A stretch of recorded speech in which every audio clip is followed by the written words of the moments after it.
Hey, we are back and we are the right way. So thanks for your patience, guys. Yeah. We're still working through all of this. Yeah. I don't know about normal, but anyway, I was just telling her I am still learning about all of this. So I appreciate you guys being patient with me and working out those things. So anyway, this will be better and you won't have to like turn your phone anyway. So anyway, okay, so yours was buying like a lot of stuff and just do it on need.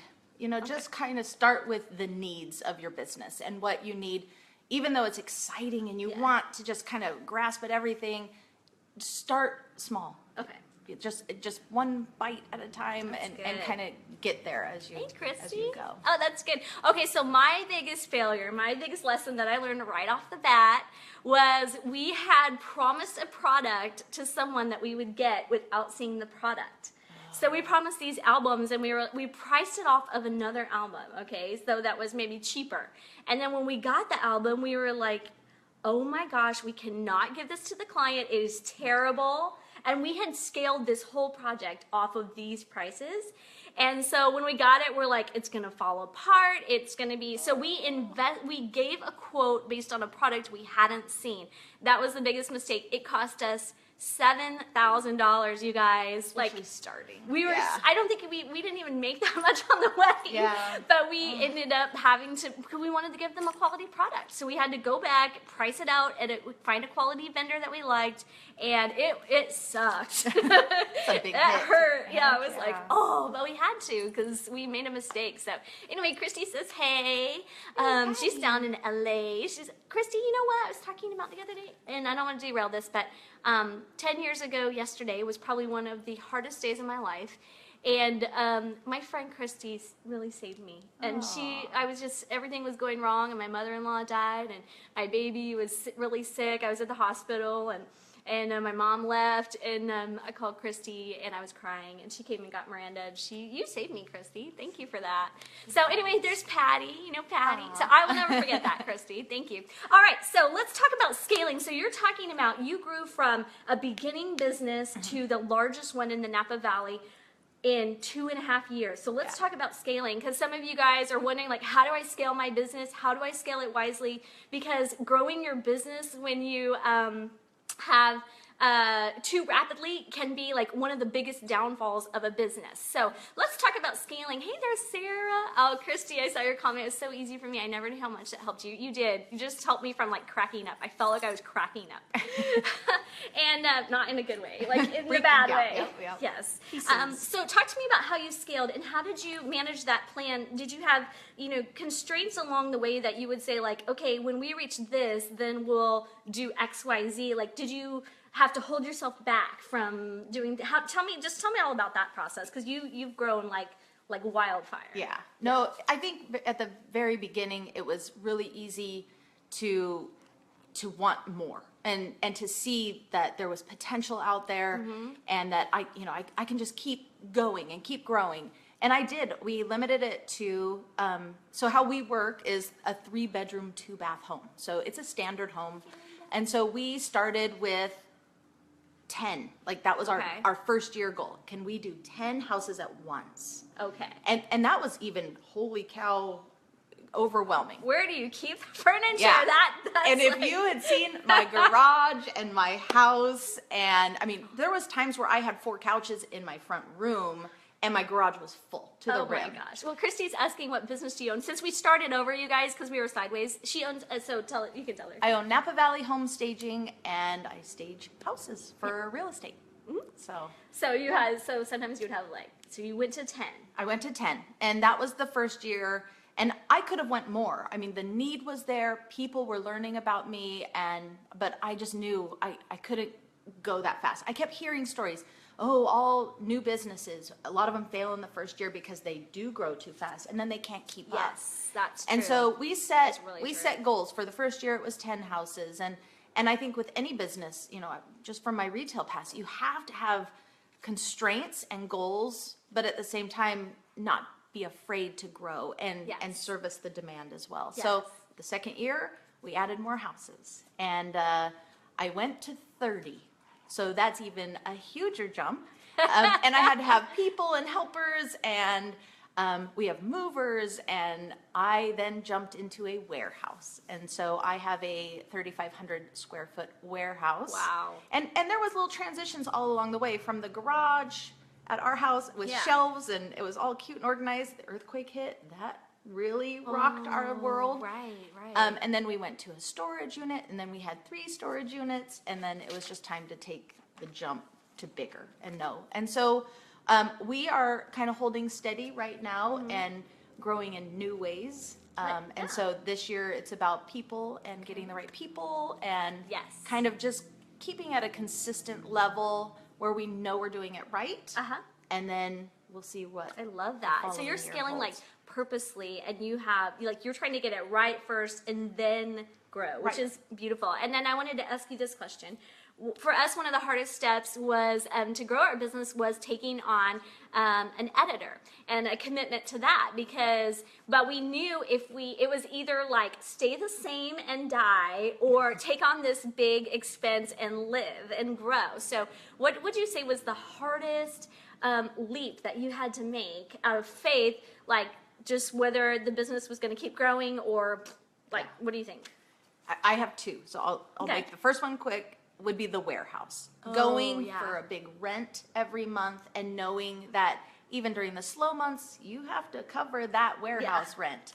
That was the biggest thing. And the other thing was, when I started the business, my mother and sister worked with me, and they did everything with me and for me, and they were kind of the support system on hard days to keep me going. So I had this great family support that was in the trenches with me, staging houses till sometimes 3 in the morning when we took on a project that was for volunteer. Too big.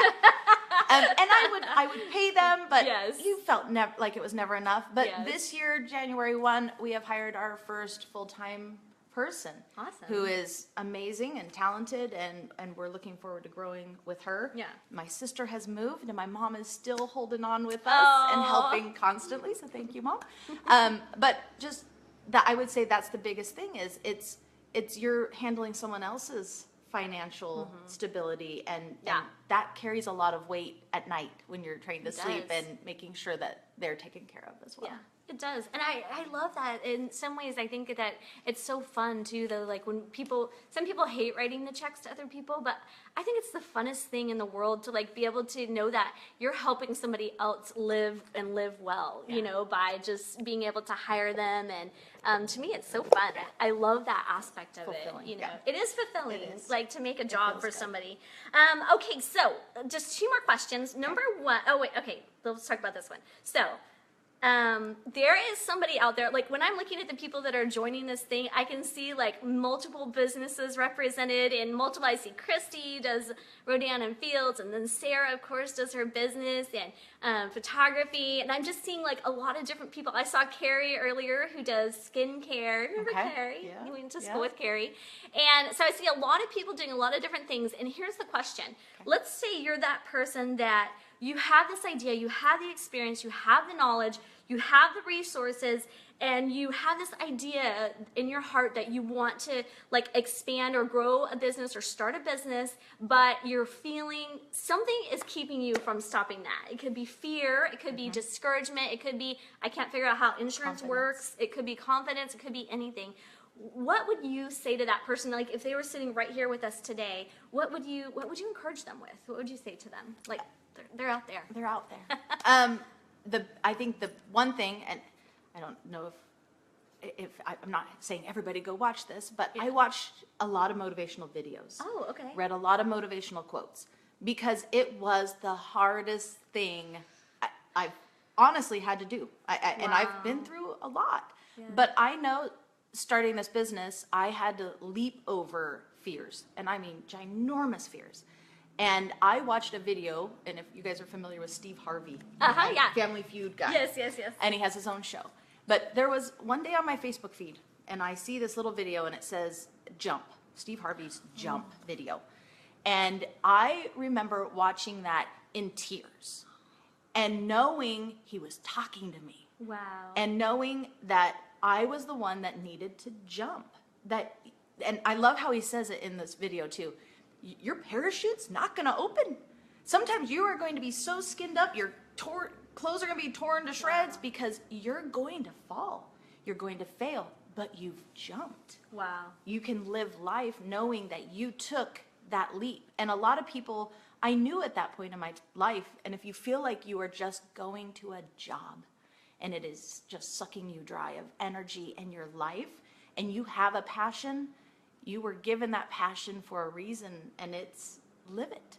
And if you're not living it, what he says in that video, if you're not living it, you just have a job, that you're not experiencing life. And I believe I was given gifts and talents, and I wasn't utilizing them to their full potential. Yeah. And so knowing you have that, and knowing that you're giving your all to your passion and your heart, and living a life that is fulfilling, that's worth more than anyone can pay you ever. So it's so true. I love that. And then what's something that you believe that you think most people don't believe?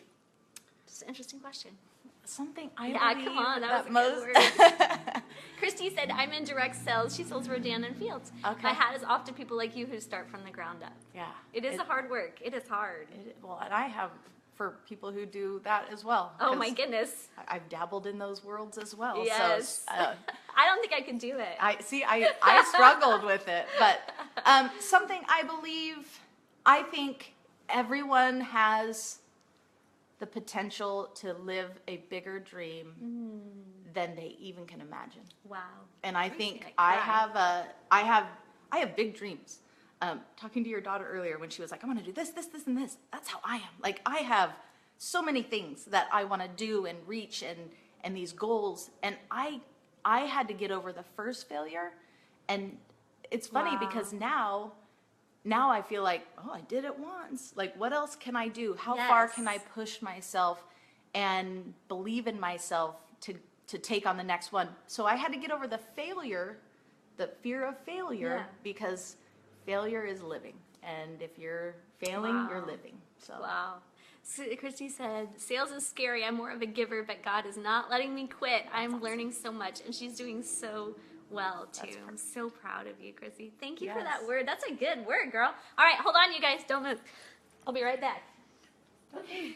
Freeze! All right. Well, yesterday was Jodie's birthday, and she's sitting with us today. So this is a little like hyacinth, and I just wanted to honor you for coming and just sharing your story and being so vulnerable and encouraging people. I know that when you guys watch this, you entrepreneurs and people who have a dream in your heart, you're going to be encouraged. And I just love what you said about living beyond your dreams. Beyond it. Like, that's crazy. Don't hold back. I just think everyone has these gifts and things that you just push it. So go home tonight, write down 10 ideas of the craziest things you should do, and maybe one or two of them will actually be things that you should work on.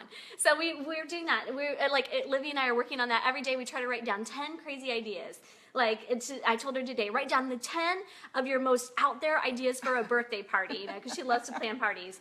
And right now, I'm writing down 10 things that I would waste my money on to save time. We were talking about that, how when you start making money, then you need to switch from the things that you are trying to always save money. Now you need to work on saving time and spend more money on saving time. So that's just a little thing that we do. Like, and I was like, some crazy thing, like, I'll just get a personal chef, you know, and it's not going to happen, but like, we need to push the boundaries of what we think is possible. Yeah. You know, so I love your word, and thank you so much. And I see TC just joined. TC, listen to this. This is going to be good for you. You're going to love it. And we know each other through real estate, so that's right. I see him every week. So. Yes, he's awesome.